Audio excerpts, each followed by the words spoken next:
अस्सलामुअलैकुम, आप देख रहे हैं समा। मैं हूं रमीज अहमद। मैं हूं महक असलम। बुलेटिन का आगाज करते हैं अहम सवाल के साथ कि कराची किसका हिस्सा है, सिंध का या पाकिस्तान का? MQM पाकिस्तान ने नई बहस छेड़ दी है। खालिद मकबूल सिद्दीकी बोले, कराची पाकिस्तान का दारुल खिलाफा था, किसने इजाजत दी कि उसे सिंध का हिस्सा करार दिया जाए?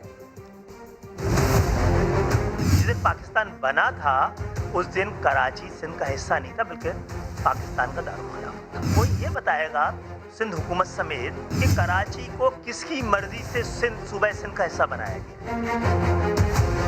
क्या इस हवाले से कोई मैंडेट लिया गया है, कोई रेफरेंडम किया गया है, किसी असेंबली ने कोई बिल पास हुआ है, अक्सरियत ने फैसला किया? किसने फैसला किया? एक आमिर ने फैसला किया, याया खान ने फैसला किया? इसके फैसले की क्या वक़्त है? ये फैसला दरअसल गैर कानूनी, गैर आईनी इतराज़ तो कराची के लोगों को होना चाहिए कि उनको किससे पूछ के सिंध के हवाले किया गया, कि क्या लीगल हैसियत है जिसके तहत कराची को सिंध के हवाले किया गया। हम ये समझते हैं कि धरती माँ पाकिस्तान, सूबे मुल्क नहीं है, सूबे एडमिनिस्ट्रेटिव यूनिट, वो भी आबादी के साथ साथ तकसीम होने चाहिए। आप क्या कौम परस्तों और इस नस्ल परस्त सूबाई हुकूमत के कहने पर ये मुल्क सूबों को मुल्क का दर्जा देने लगेंगे? इसकी भी हद होती है, एक हद हो चुकी है और इस हद को पार न किया जाए। वज़ीर आला सिंध खुलकर सामने आ गए। धुआंधार प्रेस कॉन्फ्रेंस में कहा, सियासी जमातों को एग्जीक्यूटिव पावर्स देने की बातें गलत हैं। सिंध हमारी माँ है, किसी को इसके टुकड़े नहीं करने देंगे। किसी के दिमाग में खुन्नास है, फतूर या भूसा है तो निकाल दे। मुराद अली शाह ने कराची समेत सूबे की बेहतरी के लिए विफाकी वज़रा से मुलाकात की तस्दीक कर दी, ताहम वाज़ेह किया कि अभी कोई कमेटी नहीं बनी। उन्होंने कहा कि एडमिनिस्ट्रेटर सिंध हुकूमत के मातहत होगा। एक बार फिर विफाक से पैसे कम मिलने का शिकवा भी कर दिया। किसी भी हालत में कोई भी सिंध सूबे की, सिंध असेंबली की, सिंध हुकूमत की एग्जीक्यूटिव पावर जो आइन में मौजूद है उनके पास किसी के साथ शेयर नहीं होगी। और जिसके दिमाग में ये खनास है, जो भी फतूर है, भूसा है, वो निकाल दे। वर्ड्स ऑफ विजडम अपनी तरफ से बना के कभी इस आइन को पामाल करने की बात करते हैं और मेरी इस प्यारी धरती पाकिस्तान को नुकसान पहुंचाने की बात करते हैं। आइन में 4 सूबे पाकिस्तान के हैं। सिंध हमारी माँ है। माँ के टुकड़े करने वाली जो बात करेगा उसके सामने हम सब खड़े हो जाएंगे। दूसरी जानिब खुर्रम शेर जमान का कहना है कि आइन की किताब में क्या लिखा है मुराद अली शाह और बिलावल भुट्टो को मालूम है। PTI रहनुमा ने पीपल्स पार्टी से हाथ मिलाने को शहर की बेहतरी के लिए कड़वा घूंट करार देते हुए कहा कि ये आखिरी ऑप्शन है, फिर भी कुछ ना हुआ तो डंडा हमारे पास मौजूद है। सिर्फ बातों से टाई लगा के वाइट कॉलर की शर्ट पहनकर, एक कोट पहनकर मुराद अली शाह साहब काम नहीं होगा। अब आपको ग्राउंड पर आना पड़ेगा, अब आपको लोगों के लिए काम करना पड़ेगा।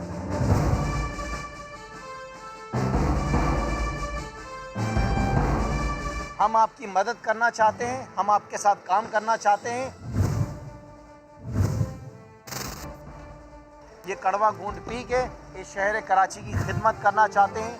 जो वोट हमें मिला है आवाम का, आवाम के हाथ हमारे गिरबानों तक पहुंच गए हैं और इन वजूहात की बिना पे ये आखिरी मौका जो है वो हम आपको दे रहे हैं। ऑप्शंस हमारे पास सारे अवेलेबल हैं। जो आइन के अंदर ऑप्शंस हैं, जो आइन आपको इजाज़त देता है, जो किताब के अंदर लिखे हुए हैं, वो ऑप्शंस बहुत अच्छे तरीके से मुराद अली शाह साहब भी जानते हैं और बिलावल जरदारी भी जानते हैं। उनको 100% इस्तेमाल किया जाएगा। कल को जिनको हम बुरा कहते थे आज उनके साथ काम कर रहे हैं, क्योंकि इस शहर का बेहतर मुस्तकबिल चाहते हैं।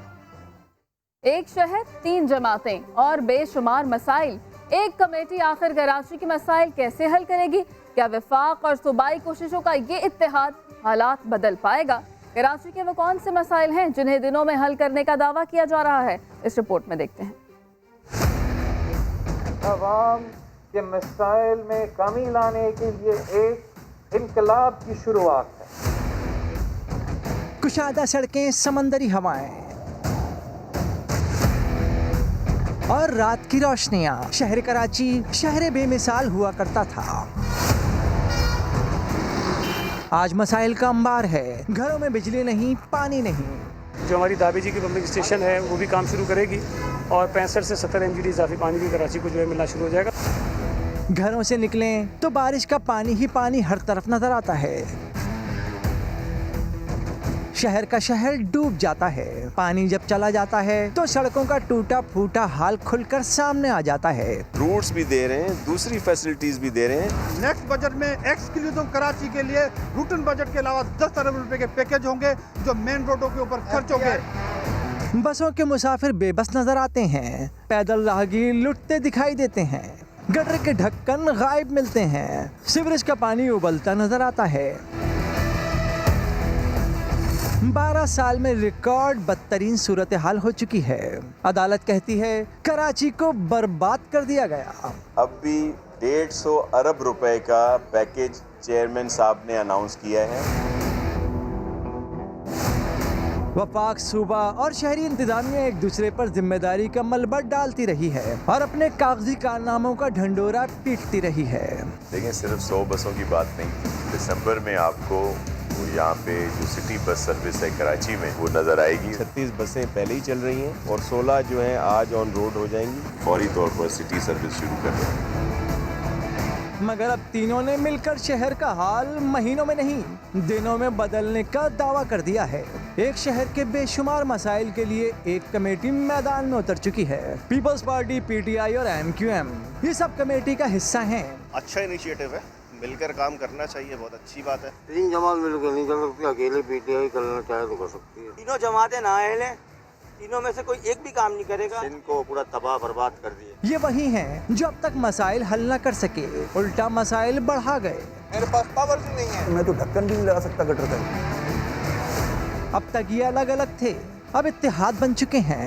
क्या अब नाकामियां मुश्तरका होंगी या ये इत्तेहाद कराची के मसाइल हल कर पाएगा? वक्त ज्यादा दूर नहीं, दिनों की बात है, पता चल जाएगा। तोशाखाना रेफरेंस में आसिफ जरदारी समेत 4 मुल्जिमान पर 9 सितंबर को फर्द जुर्म आयद की जाएगी। एहतसाब अदालत ने नवाज शरीफ को इश्तिहारी करार देने की कार्रवाई 25 अगस्त तक मुअख्खर कर दी। इस्लामाबाद से सुहेल रशीद की रिपोर्ट देखिए। तोशाखाना रेफरेंस यानी बैरून मुल्क से तोहफे में मिलने वाली गाड़ियों की बंदर बांट का केस, बड़े साहब की मुश्किलात में मजीद इजाफा। एहतसाब अदालत ने फर्द जुर्म आयद करने का फैसला कर लिया। आसिफ जरदारी, यूसुफ रजा गिलानी, अनवर मजीद और अब्दुल गनी मजीद पर 9 सितंबर को फर्द जुर्म लगेगी। आइंदा समात पर चारों मुल्जिमान को हाजिरी यकीनी बनाने का हुक्म। इस्लामाबाद की एहतसाब अदालत के जज असगर अली ने तोशाखाना रेफरेंस की समाअत की। कोरोना के खतरे के बायस आसिफ अली जरदारी N95 मास्क और फेस शील्ड लगाकर अदालत में पेश हुए। वकील फारूक नायक ने आइंदा समाअत पर आसिफ जरदारी को इस्तिस्ना देने की इस्तदा की, जो अदालत ने मुस्तरद कर दी। जज ने रिमार्क्स दिए, फर्द जुर्म के बाद इस्तिस्ना दे देंगे। अदालत ने हाजिरी यकीनी बनाने के लिए आसिफ जरदारी, अब्दुल गनी मजीद और अनवर मजीद को 20-20 लाख रुपए के मुचलके जमा कराने का हुक्म दे दिया। दौरान समाअत आसिफा भुट्टो और बिलावल भी वालिद के हमरा कमरा अदालत में मौजूद रहे। अदालत ने 5वें मुल्ज़िम नवाज शरीफ को इश्तिहारी करार देने की कार्रवाई 25 अगस्त तक मौखर कर दी। वकील सवाई जहांगीर जदून ने बताया कि मियां साहब को इश्तिहारी करार देने की कार्रवाई इस्लामाबाद हाई कोर्ट में चैलेंज है। हाई कोर्ट की समाअत तक कार्रवाई मुलतवी की जाए। अदालत ने दरखास्त मंजूर करते हुए करार दिया कि नवाज शरीफ से मुतालिक 25 अगस्त तक कोई हुक्म जारी नहीं किया जाएगा। नवाज शरीफ और आसिफ जरदारी पर साबिक वज़ीर आज़म यूसुफ रजा गिलानी से खिलाफ कानून तोशाखाने से गाड़ियाँ हासिल करने, जबकि अनवर मजीद और अब्दुल गनी मजीद पर जाली अकाउंट से उन गाड़ियों की ड्यूटी अदा करने का इल्जाम है। सुहेल रशीद, समा, इस्लामाबाद। बिलावल जरदारी वफाकी हुकूमत पर बरस पड़े। तोशाखाना रेफरेंस केस की समाअत के बाद पुलिस के सलूक पर एहतजाज किया। इल्ज़ाम लगाया कि धमकियां दी जा रही हैं कि मैं भी लाइन पर आ जाऊं, सारी बातें मान लूं, लेकिन हम दबाव में नहीं आएंगे। बिलावल भुट्टो ने सवाल किया कि जरदारी के वकील को अदालत से दूर रखकर क्या छुपाने की कोशिश की गई। फारूक नायक साहब जो सदर जरदारी साहब का लॉयर है, उनको कोर्ट में जाने नहीं दिया। क्या ये आजाद रियासत में होता है? सुप्रीम कोर्ट के वकला से क्या छुपाने की कोशिश की गई? आपका क्या खौफ है, क्या डर है? क्या आप सदर जरदारी साहब से इतना डरते हो? मेरे साथ और मेरे खानदान के साथ साइकोलॉजिकल गेम्स खेल रहे हैं। हमें धमकियां दी जा रहे हैं कि हम भी लाइन में आ जाए, स्क्रिप्ट को फॉलो करें, हम भी माने, 18th अमेंडमेंट में तरमीम हो, NFC अवार्ड में चेंजेस हो, इस हाउस से काला कानून पास हो। अगर मैं अपना मौकिफ से नहीं हटता हूँ तो मेरे वालिद के साथ, मेरे पार्टी वर्कर्स के साथ इंतकामी सलूक किया जाएगा। लेकिन हम आपके दबाव की वजह से अपना मौकिफ नहीं चेंज करेंगे। आप करें जो आपने करना है। मेरा पूरा खानदान को गिरफ्तार करना है, कर लो। 18वीं तरमीम पे 1973 के आईन पे एक आंच नहीं आने देंगे। इस हाइब्रिड रजीम का भी एंड होना है। जाली जमहूरियत नहीं चलेगा। कोरोना का खतरा है, जरदारी साहब को वीडियो लिंक की सहूलत दी जाए, उन्हें अदालत ना बुलाया जाए। पीपल्स पार्टी रहनुमा नैब इस्लामाबाद से ये मुतालबात करते रहे और दूसरी जानिब कारकुनान में घुल मिल गए। नैब दफ्तर के बाहर मजमा ही लगा लिया। आइए देखते हैं। दूसरा जज जो उसी कोर्ट में बैठता है, उसके लिए उस कोर्ट में ग्लोबल पैंडेमिक नहीं है। सदर जरदारी चाहे उसके पास अंडरलाइन कंडीशंस हो, उसको जबरदस्ती पेश करवाए जाते हैं। तोशाखाना रेफरेंस केस, नैब इस्लामाबाद में आसिफ अली जरदारी की पेशी। एक जानिब पीपल्स पार्टी रहनुमा के लिए वीडियो लिंक की सहूलत का मुतालबा, कोरोना से बचाव पर जोर। नैब ने मदऊ किया ना जरदारी साहब को, तो मदऊ किया है कोविड के हालात में, जब उन्होंने कहा था कि मुझे उससे ले लें वीडियो लिंक से, नहीं, लेकिन मदऊ किया है और फिर रास्ते भी सारे बंद किए हैं। और दूसरी जानिब कारकुनान का ऐसा हुजूम कि खारदार तारों तक की परवाह नहीं।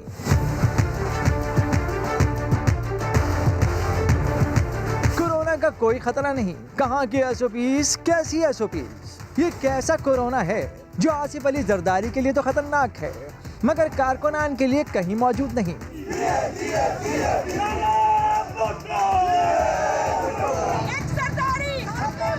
ये कैसी SOPs हैं जो रहनुमाओं के बचाव के लिए तो जरूरी हैं मगर कारकुनान के लिए इनका कोई वजूद नहीं।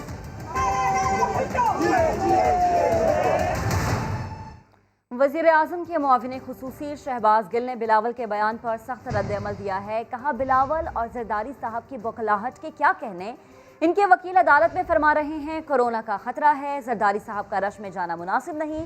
फर्जंद बाहर फरमाते रहे कि जरदारी साहब के साथ हुजूम को जाने दिया जाए, घर में ही मशवरा कर लेते कि कौन सा मंजन बेचना है। शहबाज गिल का कहना था, सवाल करप्शन का हो तो जवाब जमहूरियत और 18वीं तरमीम को खतरा आता है। खतरा सिर्फ करप्शन और करप्ट लोगों को है। मियां नवाज शरीफ इस वक्त जमानत पर हैं या मफरूर? इस्लामाबाद हाई कोर्ट ने तोशाखाना रेफरेंस में बजरिया इश्तिहार तलबी के खिलाफ दरखास्त पर सवाल उठा दिया। रिकॉर्ड तलब कर लिया गया। चीफ जस्टिस अतहर मिनल्ला ने रिमार्क्स दिए कि बज़ाहिर तो नवाज शरीफ इश्तिहारी हो चुके, देखना यह है कि 10 माह पहले मिलने वाली 8 हफ्ते की मशरूत जमानत अब भी बरकरार है या नहीं। इसी सिलसिले में देखते हैं इस्लामाबाद से सोहेल रशीद की रिपोर्ट। मियां नवाज शरीफ का रिलीफ लेने के लिए अदालत से रजू, लेकिन उल्टा मुश्किलात पड़ने लगी। तोशाखाना रेफरेंस में बजरिया इश्तिहार तलबी के खिलाफ दरखास्त पर समाअत में इस्लामाबाद हाई कोर्ट ने बड़े सवालात उठा दिए। चीफ जस्टिस अतहर मिनल्ला ने पूछा, 8 हफ्ते की जमानत का क्या बना? क्या वो खत्म हो चुकी? अगर जमानत मनसूख हो चुकी तो मुल्जिम का स्टेटस क्या है? सजा की मुअत्तली अभी तक बरकरार है या नहीं? इस अदालत के फैसले की हद तक तो मुल्जिम बज़ाहिर इश्तिहारी हो चुका। जस्टिस आमिर फारूक ने रिमार्क्स दिए कि इस अदालत से मिलने वाली जमानत तो गैर मौसर हो चुकी। जमानत में तोसी का मामला पंजाब हुकूमत ने देखना था। पहले यह बताया जाए कि नवाज शरीफ की जमानत अब भी है या नहीं। दरखास्त गुजार के वकील जहांगीर जदू ने मौकफ अपनाया कि जमानत अभी कायम है। पंजाब हुकूमत ने तोसी दी थी लेकिन ऑर्डर की नकल अभी मेरे पास नहीं। अदालत आलिया ने जमानत का तमाम रिकॉर्ड तलब कर लिया। क्या नवाज शरीफ जमानत पर हैं या मफरूर? रिकॉर्ड के साथ मुतमईन किया जाए। केस की मजीद समाअत जुमेरात 20 अगस्त को होगी। सोहेल रशीद, समा, इस्लामाबाद। और अब बात करेंगे वज़ीर आला पंजाब उस्मान बुज़दार की, जो कहते हैं कि नैब ने उन्हें बतौर मुल्जिम नहीं बल्कि बतौर गवाह तलब किया। जिसका दामन साफ हो उससे डरने की जरूरत नहीं। वो लाहौर में मीडिया से गुफ्तगू कर रहे थे, आइए आपको सुनवा देते हैं। नैब की बात की है, डेफिनेटली नैब ने मुझे बुलाया और मैं जाके पेश हुआ और जिस तरह से पेश हुआ वो भी आपने देख लिया। दूसरी बात यह है कि नैब ने मुझे बतौर मुल्जिम नहीं बुलाया, मुझे बतौर गवाह बुलाया और मुझे जितने भी सवालात दिए हैं मैं उन सब का जवाब दूंगा, उनको सेटिस्फाई करूंगा। ये मेरी ड्यूटी है। मैंने जो कुछ किया तो उसका तो जवाब मैं खुद दूंगा और जिसका दामन साफ हो तो उसको किसी से डरने की ज़रूरत नहीं है, किसी किस्म की प्रॉब्लम नहीं है। तो इंशाअल्लाह उनको मैं सेटिस्फाई करूंगा और उन तमाम सवालों का जवाब दूंगा। अब से कुछ देर पहले लाहौर में वज़ीर आला पंजाब गुफ्तगू कर रहे थे। इसी पर बात करेंगे। अपने एनालिस्ट अदनान आदिल साहब ने हमें ज्वाइन किया। अदनान साहब, वज़ीर आला पंजाब कह रहे हैं कि उन्हें बतौर गवाह तलब किया गया। नैब की जानिब से किसी शख्स को बतौर गवाह बुलाने का क्या तरीक़ाकार होता है? ये टेक्निकली तो ये गवाह की बात नहीं है, उन्हें शामिल तफ्तीश किया गया है। गवाह जो है वो अदालत में पेश होता है। अभी तो इंक्वायरी की स्टेज पर है, फिर उसके बाद इन्वेस्टिगेशन होगी, फिर रेफरेंस बनेगा, फिर नैब उसमें बताएगा कि कौन से गवाह हैं और कौन से मुल्जिम हैं। तो मेरा ख्याल है कि वज़ीर आला पंजाब उस्मान बुज़दार अपना इमेज बरकरार रखने के लिए उसको एक रंग दे रहे हैं गवाह का, वरना टेक्निकली तो ऐसा नहीं है। इन सब लोगों को जो उनके सेक्रेटरी थे, सेक्रेटरी टू सीएम थे राहिल सिद्दीकी, डीजी एक्साइज थे उस वक्त अकरम अशरफ गोंदल, इन सब को शामिल तफ्तीश करके इनसे बयानात लिए जा रहे हैं कि एक ज़ेर तामीर होटल को शराब का ठेका कैसे दे दिया गया, जिस पे इल्ज़ाम है कि 5 करोड़ रुपए रिश्वत ली गई। अकरम अशरफ गोंदल जो डायरेक्टर जनरल एक्साइज डिपार्टमेंट थे, उनका इख्तियार था। तो कोई अब तक सुनने में यही आ रहा है कि वज़ीर आला पंजाब उस्मान बुज़दार का कोई तहरीरी ऑर्डर नहीं है उसके ऊपर। अलबत्ता उनके ऊपर इल्ज़ाम ये है कि उन्होंने अपने पर्सनल सेक्रेटरी राहिल सिद्दीकी के ज़रिए डीजी एक्साइज पर दबाव डाला कि ये लाजमी तौर पे परमिट दे दिया जाए, जो कि बहुत एक लुक्रेटिव बिजनेस है, उससे बहुत पैसा बनाया जाता है। तो अकरम अशरफ गोंदल के बारे में ये कहा जा रहा है कि उन्होंने दरख्वास्त दे दी है कि वो वादा माफ़ गवाह बन जाएं। हालांकि मेन मुल्जिम अगर कोई बनता है तो वो डीजी एक्साइज साबिक जो हैं अकरम अशरफ गोंदल ही बनते हैं, क्योंकि उनके ऑर्डर से ही ये कोटा दिया गया। तो अब देखना ये होगा कि अगर वो वादा माफ़ गवाह बन भी जाएं तो क्या उनका गवाही जो है उसको ये तो नहीं देखा जाएगा कानून की निगाह में कि अपने पे से इल्ज़ाम हटाने के लिए वो सीएम पे बर्डन शिफ्ट कर रहे हैं। बहरहाल अगर राहिल सिद्दीकी जो कि सेक्रेटरी टू सीएम थे उस वक्त, वो भी ये बयान दे देते हैं कि हाँ मुझे सीएम ने कहा और मैंने बिल्कुल, हमने ये भी देखा नाना हफीज साहब के वादा माफ़ गवाह के हवाले से भी खबरें सामने आई थी। साथ ही रहिएगा, इस वक्त मुस्लिम लीग नून की रहनुमा उज़्मा बुखारी साहब हमें ज्वाइन कर चुकी हैं, साथ ही साथ सूबाई वज़ीर इत्तलात फयाज़ हसन चौहान साहब भी हमारे साथ मौजूद हैं। उज़्मा साहिबा, पहले आपसे जानना चाहेंगे कि वज़ीर आला पंजाब आज ये कह रहे हैं कि उन्हें बतौर गवाह तलब किया गया, तो आपके ख्याल में क्या तासुर देने की कोशिश कर रहे हैं वो? जी बहुत शुक्रिया। तासुर तो सबके सामने है जी कि अपने ऊपर से जिम्मेदारी हटाकर वो अपना जो एक इमेज है उसको बेहतर करने की कोशिश कर रहे हैं। लेकिन 2-3 बातों पे मैं ज़रूर एम्फसाइज करना चाहती हूँ। पहली तो बात यह है कि जो वज़ीर आला हाउस से हर एक काम में मुदाखलत होती है, और ये सिर्फ इस केस में नहीं है। ज़्यादा बड़ा केस तो आटा और चीनी वाला बनता था। क्या ही अच्छा होता कि नैब जो है वो इस पे पूछगछ के बजाय पहले ज़रा इनको आटे और चीनी के ऊपर जो है वो बुला लिया जाता। आटे के स्कैम के हवाले से ये भी जो है वो रिपोर्टेड इतलात मौजूद हैं कि इन्होंने ना सिर्फ पहले जो DFCs हैं उनके तबादले किए, अपनी मर्जी की जगह पर लोगों को लगाया, कुछ को डेपुटेशन पे लेके आए, और उसके बाद ये सारा आटे का जो स्कैम था वो सामने आया, जिसके ऊपर और इसकी आपने ही रिपोर्ट किया कि ये जड़ें जो हैं ये वज़ीर आला के दफ्तर तक जाती हैं। चीनी का भी यही प्रॉब्लम है। चीनी के ऊपर जो है जो सब्सिडी दी और बगैर जो है वो वर्बल बगैर किसी जो ECC की मिनट्स आने से पहले वर्बल जो है उसके ऊपर उन्होंने वो मंजूरी दे दी। फिर उसके बाद जब ये कमीशन के सामने पेश हुए, सबसे इम्पोर्टेंट बात है, और उसके सामने भी कमीशन की रिपोर्ट के अंदर मौजूद है कि ये तसल्ली बख्श जवाबात जो है वहाँ नहीं दे सके, और उसके ऊपर जो है वो अभी तो इसके ऊपर सवालात होने हैं इनसे। और ये जो हर मामले में हर एक चीज़ के अंदर CM ऑफिस क्यों मुदाखलत करता है, उसके पीछे क्या वजूहात होती हैं, ये जाननी बहुत ज़रूरी है। और अब तो बहुत सारे अजीबोगरीब और स्टोरियाँ आ रही हैं वज़ीर साहब के सामने। मैं करूँगी प्रेस कॉन्फ्रेंस एक दिन के अंदर जिसके अंदर मैं कुछ हकाइक उस वक्त भी सामने लेके आऊंगी। बहरहाल जितनी मासूमियत और शराफत का लिबादा वज़ीर साहब ने ओढ़ा हुआ है वो आहिस्ता आहिस्ता अब चाक होने का वक्त आ रहा है। सही, ठीक है। चौहान साहब, आपकी जानिब आना चाहूँगी।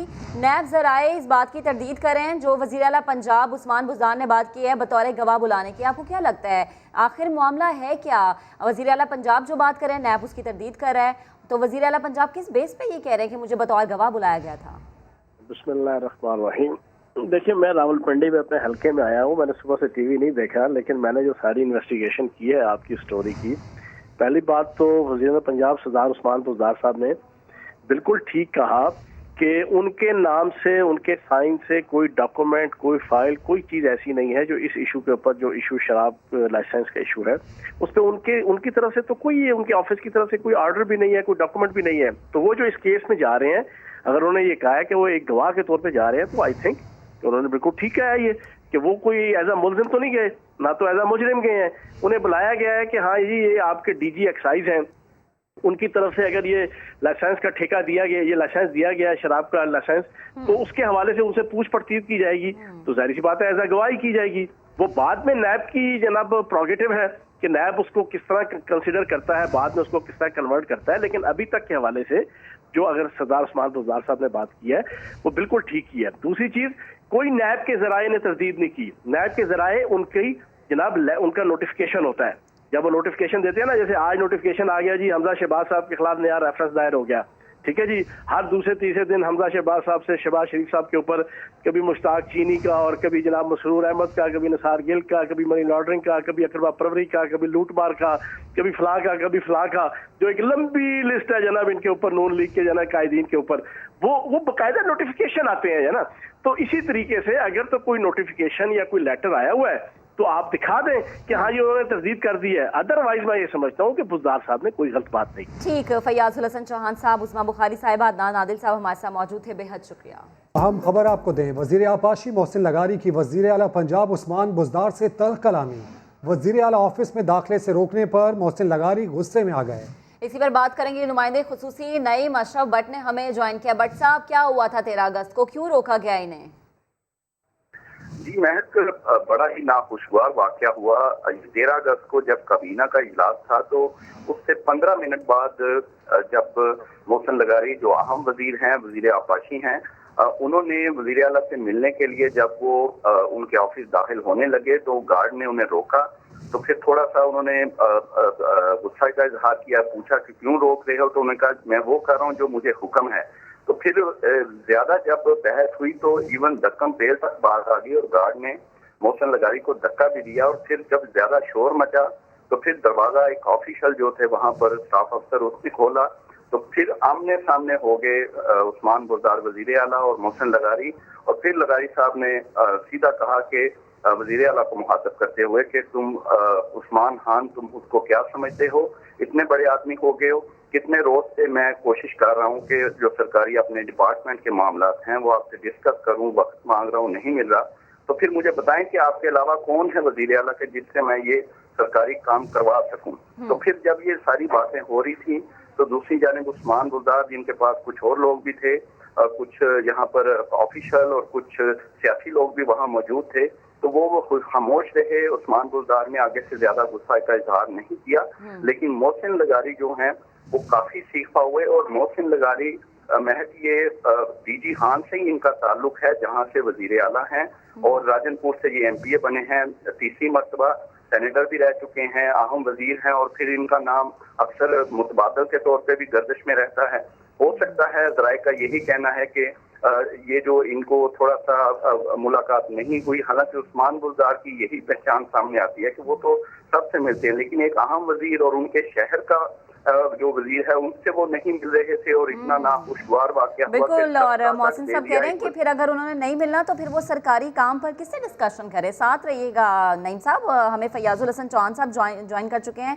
फयाज साहब, इतने अहम वजीर हैं मोहसिन लगारी साहब, उनके साथ इस तरह का रवैया तो कहाँ से वही हुई है? पहले जरा मुझे इसका जवाब देना। आपके पास वीडियो है इसकी? आपके पास इसकी ऑडियो है? मैं तो समझता हूँ कि आप जो ना कुछ रूल्स और रेगुलेशंस और कुछ एथिक्स और कुछ वैल्यूज होती हैं, अगर तो आपके पास ऑडियो है और आपके पास वीडियो है इन चीज़ों की, फिर तो आप ये चलाएं, फिर तो आप इसके ऊपर भी जना सारी चीज जनाब इसको एक इशू के तौर पे हाईलाइट करें। वरना आप एक रिस्पेक्टेबल चीफ एग्जीक्यूटिव है एक सूबे का और दूसरा एक रिस्पेक्टेबल वजीर है, आप उसकी स्टोरी बना के जना आप इस तरह चला रहे हैं, जना मैं तो हैरान हूँ आप पे। आप मुझे बताएं ना। ठीक, तो मतलब आप इस चीज को डिनाई कर रहे हैं? नहीं, डिनाई नहीं कर रहा मैं, पहले आपसे जना हल्की सी जनाब प्यार मोहब्बत से भैया साहब, नहीं हमारे रिपोर्टर जिन्होंने हमें ये स्टोरी दी थी वो हमारे साथ 2 मिनट खामोश हो, मैं जरा जो बात कर रहा हूँ ना, थोड़ा सा आपके अदारे से मेरा भी प्यार मोहब्बत है ना, आप मुझे एक चीज बताएं कि आपके पास ऑडियो या वीडियो है इस चीज की? खान साहब, आपके इल्म में ये बात है कि नहीं? आप सब बताएं, हाँ करें, तस्दीक करें। आप अगर आपके पास ऑडियो या वीडियो है देन आप ये चीज चलाएं, अदरवाइज आपके इल्म में ये वाकया है या नहीं, फिर हम आपकी तस्दीक भी दे देंगे। आप जो है एक जर्नलिज्म के एथिक्स और वैल्यूज को जरा आप जरा एक्सप्लॉइट कर रहे हैं। और चौहान साहब आपसे जो सवाल है वो आप बताएं, आप वज़ीर इत्तलात पंजाब है, आपके इल्म में ये वाक़या है या नहीं? नहीं मशरफ भट्ट साहब, आप 007 बनने के चक्करों में आप अपने जनाब की भी चौहान साहब आप फिर दूसरी तरफ जा रहे हैं। आपसे सिंपल सवाल है, आपके इल्म में ये वाक़या है या नहीं? आप इसकी तस्दीक या तस्दीक करते हैं या नहीं? आपके इल्म में ये चीजें हैं कि नहीं? मुझे राइट है जब तक मेरे पास प्रूफ ना हो। नहीं मशरफ भट्ट साहब, इसका मतलब है कि आपके इल्म में ये नहीं है, आप तस्दीक कर रहे हैं ना, या तस्दीक कर वैल्यूज के साथ चलें। वजीर आला पंजाब जना एक रिस्पेक्टेबल पर्सनैलिटी है, एक पूरे सूबे का, एक पाकिस्तान के सबसे बड़े सूबे का चीफ एग्जीक्यूटिव है, उसका वजीर भी एक रिस्पेक्टेबल आदमी है। रिस्पेक्टेबल होने में कोई किसी ने शक नहीं किया, किसी ने बात नहीं की, ये आपके वजीर साहब का मामला है। आप बताएं कि आप इसकी तस्दीक या तस्दीक करते हैं या नहीं? अदारे को भी आपसे चेक एंड बैलेंस करना चाहिए अगर वो सहाफत के असूलों को मानते हैं। और चौहान साहब आप अपनी सियासत का बताएं, सहाफत के पीछे पड़ के हैं, आप वजीर इत्तलात हैं, अपना जवाब आप वजीर इत्तलात हैं, बताएं ये खबर सही है या गलत है? वीडियो की क्या बात है? आपको हम तस्दीक भी दे देंगे, लेकिन आप पहले बताएं आपके इल्म में है या नहीं?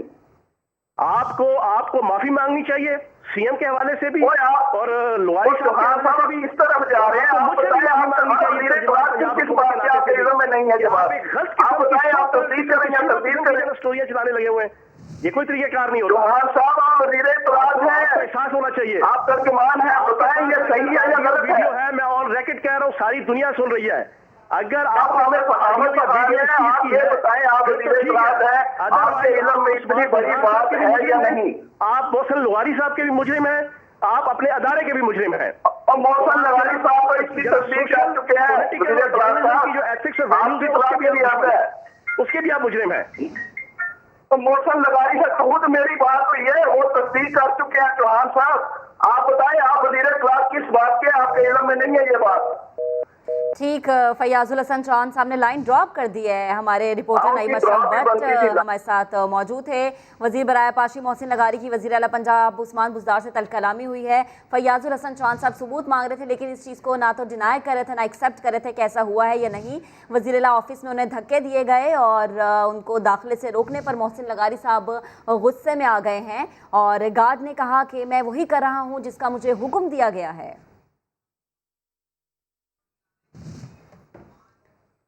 सिंध हाईकोर्ट ने शुगर इंक्वायरी कमीशन और इंक्वायरी रिपोर्ट को कालअदम करार देते हुए मुताल्लिका इदारों को चीनी की किल्लत और कीमतों में इजाफे से मुताल्लिक नई आज़ादाना तहकीकात करने का हुक्म दे दिया। शुगर इंक्वायरी कमीशन से मुताल्लिक तफसीली फैसले में अदालत ने काबीना में गैर मुंतखब अफराद की शमूलियत को भी मुतनाज़ करार दे दिया है।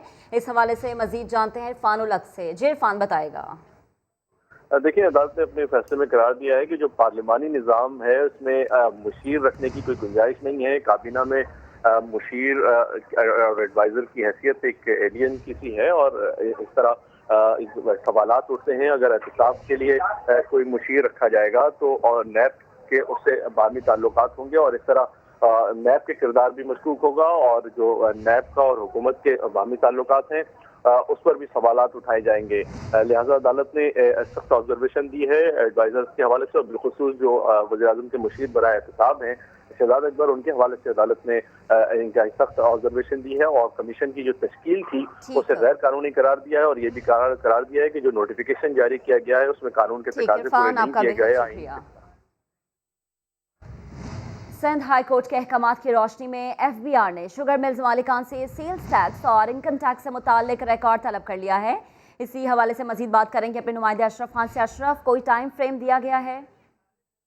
जी, FBR ने जो नोटिस किया 27 शुगर मिल्स हैं लास्ट टैक्स यूनिट कराची में, जिन्होंने उनको 27 शुगर मिल्स को नोटिस जारी किया। FBR ने जुलाई 2020 तक तमाम सेल टैक्स इनकम टैक्स का रिकॉर्ड तलब कर लिया। लास्ट टैक्स यूनिट ने कराची में 27 शुगर मिल्स की जो नोटिस किया उसमें कहा है कि जो गन्ना कितना खरीदा, चीनी कितनी बनाई, किसको माल बेचा और साथ में जो चीनी बनाने के लिए जो रॉ मटेरियल है, केमिकल है, वो जो इंपोर्ट किया है उस पर कितना आपने खर्च किया है वो भी, और साथ में जो इससे जो मुनाफा कमाया वो सरमायाकारी कहाँ लगाई वो भी पूछगछ की है।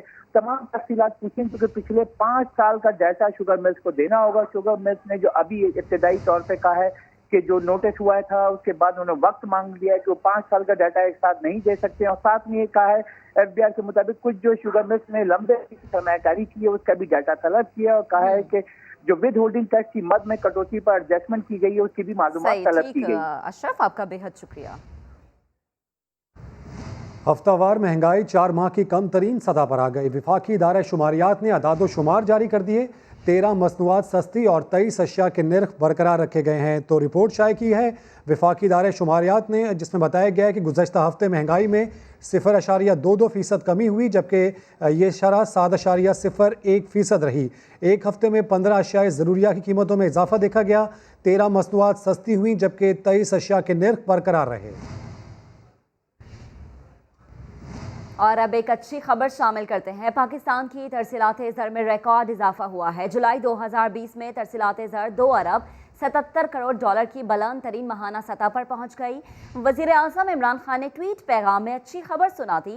इस्लामाबाद से शकील अहमद अपनी रिपोर्ट के साथ। कोरोना ज़दा मुल्की मईशत को ओवरसीज पाकिस्तानियों ने सहारा दे दिया। जुलाई में एक तरफ टैक्स महसूलात और बरामदात में इजाफा हुआ, दूसरी जानिब तरसीलात ज़र में भी नया रिकॉर्ड बन गया। जुलाई 2020 में बैरून मुल्क काम करने वाले पाकिस्तानियों की तरसीलात ज़र 74 करोड़ डॉलर इजाफे के साथ 2 अरब 77 करोड़ डॉलर तक पहुँच गयी। गुज़श्ता साल इसी अरसे में ये रकम 2 अरब 3 करोड़ डॉलर थी। वज़ीर आज़म इमरान खान ने ट्वीट पैगाम में कहा, तरसीलात ज़र जुलाई 2019 के मुकाबले में 36.5% और जून 2020 की निस्बत 12.2% ज्यादा हैं। ये मुल्क की तारीख में एक माह में भिजवाया जाने वाला सबसे ज्यादा सरमाया है। स्टेट बैंक के मुताबिक जुलाई में ईद उल अज़हा के मौके पर तरसीलात ज़र में गुज़श्ता दिहाई के मुकाबले में तकरीबन दुगना इजाफा हुआ। सऊदी अरब से सबसे ज्यादा 82 करोड़, अरब अमारात से 54 करोड़, बरतानिया से 39 करोड़, जबकि अमेरिका से 25 करोड़ डॉलर से जायद भिजवाए गए। तरसीलात ज़र बढ़ने की बुनियादी वजूहात में एक्सचेंज रेट का इस्तेहकाम, टेलीग्राफ ट्रांसफर चार्जेस की वापसी और तरसीलात ज़र के बाज़ाब्ता चैनल्स के फरोग से मुतल्लिक इक़दामात हैं। शकील अहमद, समा, इस्लामाबाद। हुकूमती अहकामात नज़रअंदाज, private schools federation of Pakistan ने स्कूल्स खोल दिए। फेडरेशन के सदर काशरफ मिर्जा ने सिंध, पंजाब, आज़ाद कश्मीर और खैबर पख्तूनख्वा में स्कूल्स को जबरदस्ती बंद कराने का इल्जाम भी लगा दिया। Private schools federation of Pakistan का बड़ा दावा। फेडरेशन के सदर काशिफ मिर्जा ने प्रोग्राम नया दिन में कहा, मुल्क भर में स्कूल खोल दिए गए हैं। मॉर्निंग और इवनिंग की 2-2 शिफ्टों के तहत 3 दिन जूनियर सेक्शन और 3 दिन सीनियर सेक्शन की क्लासें होंगी। अल्हम्दुलिल्लाह इस वक्त पूरे पाकिस्तान के अंदर जो तालीमी अदारे हैं उसके मुताबिक जो हैं वो खुल गए हैं। 80% प्लस तालीमी अदारे हैं। दूसरी चीज़ ये है कि अगर आज स्ट्रेंथ कम भी है तो हमें अपने SOPs के लिए एक जो है वो बहुत आसानी रहेगी इम्प्लीमेंट करने में।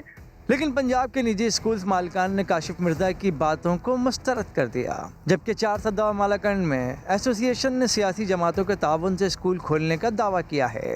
प्राइवेट स्कूल फेडरेशन ने आज़ाद कश्मीर, स्वात, 4 सदा मालाकंड, कसूर, गुजरांवाला और रावलपिंडी में स्कूलों को जबरदस्ती बंद करवाने का इल्जाम लगाया है। अंदरून सिंध के अंदर भी कुछ रिपोर्ट्स आई कि उन तालीमी इदारों को बंद जबरदस्ती पुलिस के जरिए करवाया गया। स्वात इंतहाई शर्मनाक वाक़या हुआ कि असातिज़ा को गिरफ्तार किया गया, प्रिंसिपल को गिरफ्तार किया गया, हथकड़ियां लगाई गई और हथकड़ियां लगा के गाड़ी में बैठा के सरेआम पूरे शहर में चक्कर लगवाया गया। काशिफ मिर्जा कहते हैं उन्होंने रिट चैलेंज नहीं की, कानून पर अमल किया। आइन के आर्टिकल 25 के तहत 7.5 करोड़ बच्चों के तालीम का आईनी हक इस्तेमाल किया। जो वालिदैन बच्चों को स्कूल ना भेजना चाहें उन्हें घरों में होमवर्क पहुंचा दिया जाएगा। हुकूमत को चाहिए कि वो गिरफ्तारियां और धमकियां देना बंद करे। मुल्तान से आपको खबर दें, जहां स्पेयर पार्ट्स के गोदाम में लगने वाली आग पर 5 घंटे बाद भी काबू ना पाया जा सका। आग ने करीबी 9 दुकानों को लपेट में ले लिया। तफसीलात देखिए राशिद हमीद की रिपोर्ट में। मुल्तान के इलाका नवाज शहर में स्पेयर पार्ट्स के गोदाम में आग भड़क उठी। आग ने इर्द गिर्द की दुकानों और घरों को भी लपेट में ले लिया। एक हल्की सी आग ने सड़क पे आ गए हैं, वो बेचारा करोड़ों रुपए का नुकसान हो गया। कोई पूछने वाला नहीं है। ACCT आई है, आगे चली जाएगी, क्या करेंगे हमारे लिए। रेस्क्यू की 9 गाड़ियां आग बुझाने में मसरूफ हैं। बिल्डिंग कमज़ोर हो चुकी है, गिर रही है, तो अग्रेसिव फायर फाइटिंग हो रही है। होपफुली इंशाल्लाह ताला अगले 1 घंटे के अंदर हम इस फायर पे कंट्रोल कर लेंगे। गोदाम में लगने वाली आग की वजह शॉर्ट सर्किट बताई जा रही है। कैमरामैन महबूब चौधरी के साथ राशिद हमीद, समा, मुल्तान। फैसलाबाद में नाकिस कारकर्दगी के हामिल 37 SHOs को बार बार तैनात किया जाने लगा। तहरीक इंसाफ के MP शकील शाहिद के भाई भी 16 बार मुअत्तल होने के बावजूद अब भी थाना इंचार्ज के मजे लूट रहे हैं। यूसुफ चीमा की रिपोर्ट। कहीं सियासी असर रसूख तो किसी पर महकमा मेहरबान। फैसलाबाद के 42 थानों में तैनात 37 SHOs की कारकर्दगी नाकिस।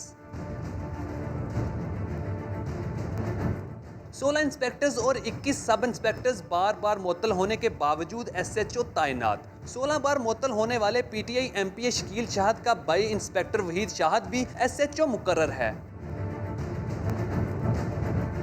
जो एक्स वज़ीर कानून था वो लोगों के साथ ज़ाती अनात रखता था और उसने बड़ी कोशिश की है कि हमें नुकसान पहुंचाया जाए।